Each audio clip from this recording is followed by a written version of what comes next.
بسم اللہ الرحمن الرحیم۔ السلام علیکم بہن بھائیو، بیٹے بیٹیوں، ویلکم ٹو مائی چینل۔ آج کی ویڈیو کا عنوان ہے کہ چراغ میرا ہے رات ان کی۔ ایک دفعہ ہارون الرشید نے حضرت سفیان ثوری رحمۃ اللہ کی طرف خط لکھ کر اپنے وزیر اعظم عباد الطالقانی کے ہاتھ روانہ کیا۔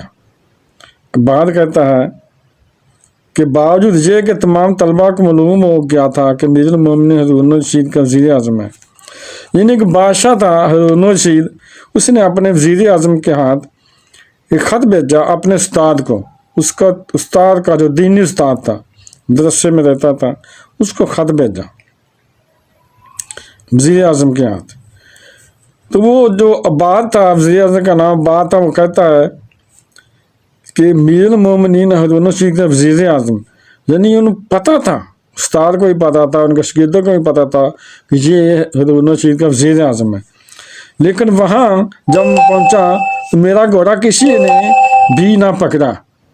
یعنی ادھر تو مطلب بتانے کا مطلب ہے، ادھر دیکھنا شانے شوقتے ہیں، کیسے استقبال کرتے ہیں، گھوڑے میں ہو تو اس کا لگام پکڑ لیتے ہیں، سامان پکڑ لیتے ہیں، گاڑی سے نکلے سامان پکڑ لیتے ہیں، ادھر کتنے کے چہانا جو پروٹوکول ہے، پروٹوکول کی بات ہو رہی ہے۔ انہوں نے میری کوئی پروٹوکول نہ مجھے دیا، میرے گھوڑے کو پکڑنے کے لیے باندھنے کے کوئی نہ اٹھا، تو میں نے خود سے باندھا اپنا گھوڑا۔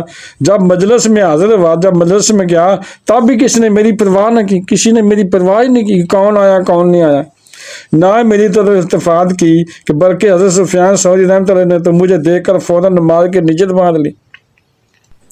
یعنی مجھے دیکھ کر ان کے استاد نے نماز کی نیت باندھ لی کہ طویل قرائت شروع کر دی، لمبی قرائت شروع کر دی۔ معلوم ہوتا تھا کہ ان کا ارادہ تھا خود بخود واپس چلا جائے گا۔ پہلے تو میں کھڑا رہا اور کافی دیر کھڑا رہنے کے باوجود بھی کسی نے مجھے بیٹھ جانے کو نہ کہا۔ یعنی میں کھڑا رہا، مجھے بیٹھنے کو کسی نے نہیں کہا۔ آخر کار میں بیٹھ گیا۔ جب مجھے یقین ہو گیا کہ میرا بیٹھنا بھی انہیں ناگوار ہے، تو بہت دیر کے بعد وہ خط میں نے ان کے سامنے محراب میں رکھ دیا۔ تو پھر میں نے خط جو لایا تھا، میں نے کہا یہ خط تو دوں ان کا۔ وہ خط میں نے ان کے آگے رکھ دیا۔ جب وہ نماز سے فارغ ہوئے تو خط اٹھا کر طلبہ کی طرف پھینک دیا۔ یعنی خط اٹھایا انہوں نے حضرت سفیان ثوری رحمۃ اللہ نے اور شاگردوں کی طرف پھینک دیا کہ اسے پڑھو۔ تو خط میں ہارون الرشید نے لکھا تھا میں خلیفۃ المسلمین بن چکا ہوں۔ یعنی خط میں لکھا جو شاگرد تھا ہارون الرشید حضرت سفیان ثوری کا، کہ انہوں نے لکھا کہ میں اب خلیفہ بن گیا ہوں، امیر المومنین بن گیا ہوں۔ تو بڑے بڑے لوگ مجھے مبارکباد دینے آ رہے ہیں اور میرے پاس حاضر ہوتے ہیں۔ میں نے بہت سا مال ان کی مہمان نوازی پر خرچ کر دیا ہے۔ یعنی میں نے بہت خیال رکھتا ہوں، بہت استقبال کرتا ہوں، لوگوں جو مبارکباد دینے آتے ہیں، کھلاتا پلاتا ہوں، مال خرچ کرتا ہوں۔ تو بے شمار تحائف ان کو دیے اور میں ان کو تحائف بھی دیتا ہوں، تحفے دیتا ہوں۔ آپ میرے استاد تھے، یعنی کہہ رہا ہے ہارون الرشید کہ آپ میرے استاد تھے، میں نے بہت انتظار کیا تاکہ مبارکباد کے لیے آپ تشریف لائیں، تو بے شمار مال و دولت سے آپ کی عزت کروں۔ یعنی میں چاہ رہا تھا کہ میرے استاد بھی آئیں، مجھے مبارکباد دیں، تو میں بڑا استقبال کروں، بڑا کھانے شانے کھلاؤں، بندوبست کروں، تحفے بھی آپ کو دوں، تو آپ کی عزت کروں، لیکن آپ ابھی تک نہیں آئے۔ یعنی خط میں یہ سارا لکھا تھا واقعہ۔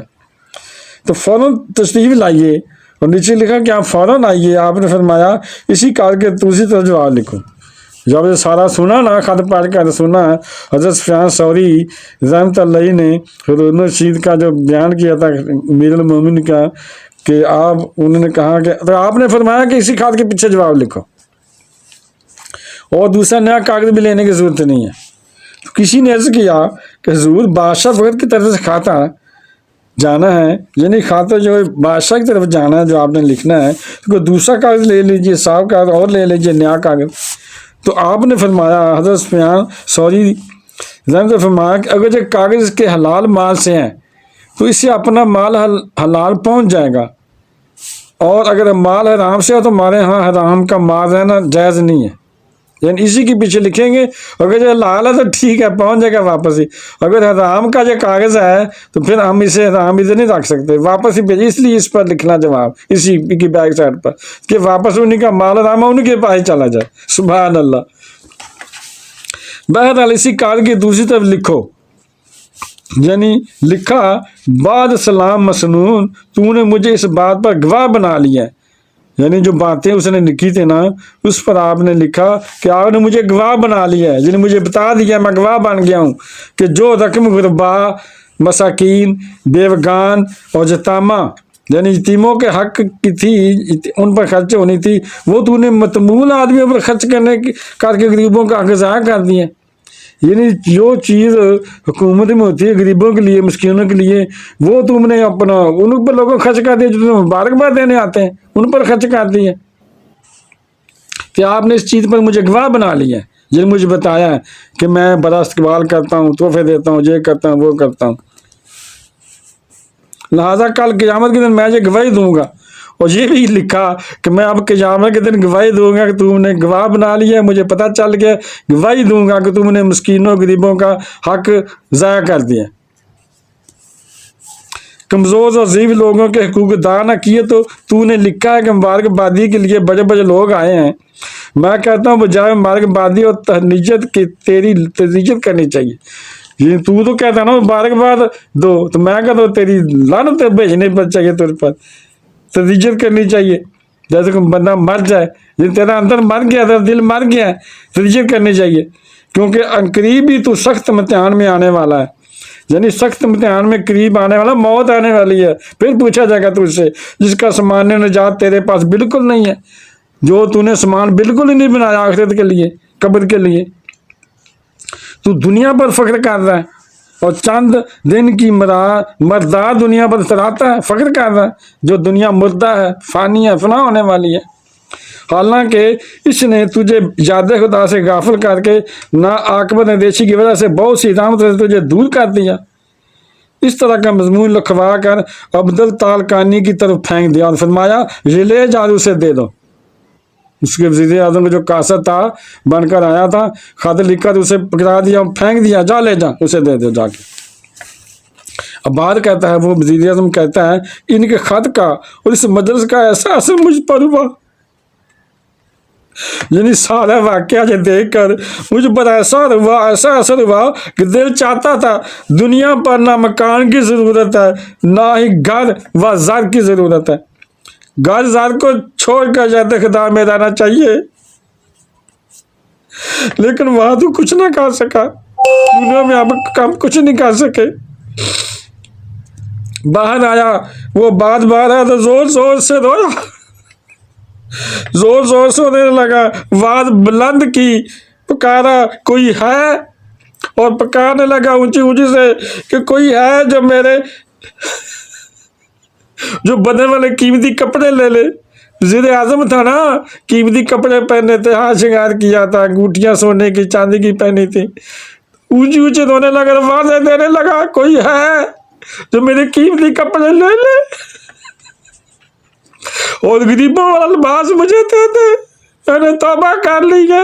مطلب یہ ہے کہ اس پر ایسا اثر ہوا کہ اس نے کہا کہ میں نے توبہ کر لی ہے، کوئی آیا یہ قیمتی چیزیں مجھ سے لے لے اور درویشی والی چیزیں مجھے دے دے، سادہ لباس دے دے۔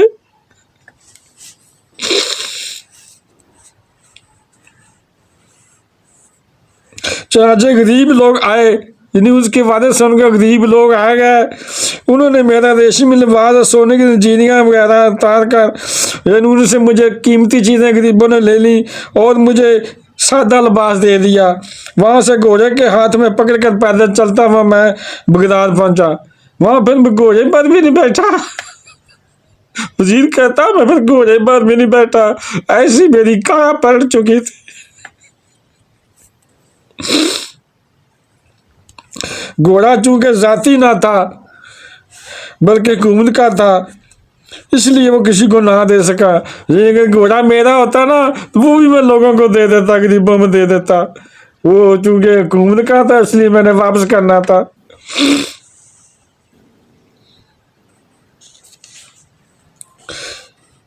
جب نہایت ہی درویشی حالت میں ہارون رشید کے دربار میں پہنچا، جب میں واپس پہنچا ہارون رشید کے دربار میں اور خط پیش کیا تو ہارون رشید پڑھتا بھی تھا، روتا بھی تھا، یعنی پھر اس کے دل پر بھی اثر ہو گیا استاد کے خط کا، اور اس نے درویش لباس بھی دیکھا نا اپنے قاصد کا، وزیر کا، جس کا حلیہ کیا بدل گیا، اور روتا بھی تھا اور خط کو بوسہ بھی دیتا تھا۔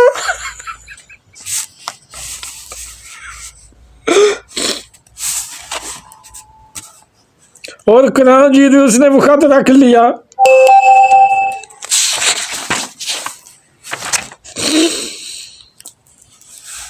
زانا کرام جی کی تلاوت کے وقت اس خط کو بوسہ دے کر پڑھا کرتا اور گلے لگاتا،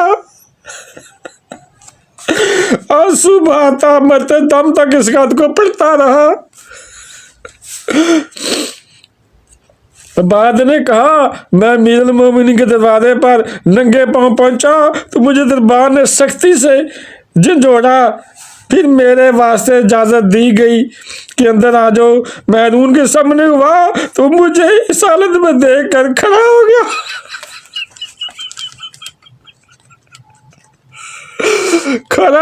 پھر بیٹھ گیا، اپنے سارے چہرے پر تماچے مارنے لگا، ایسے تماچے مارنے لگا اور اپنے لیے افسوس اور غمناک الفاظ کہنے لگا۔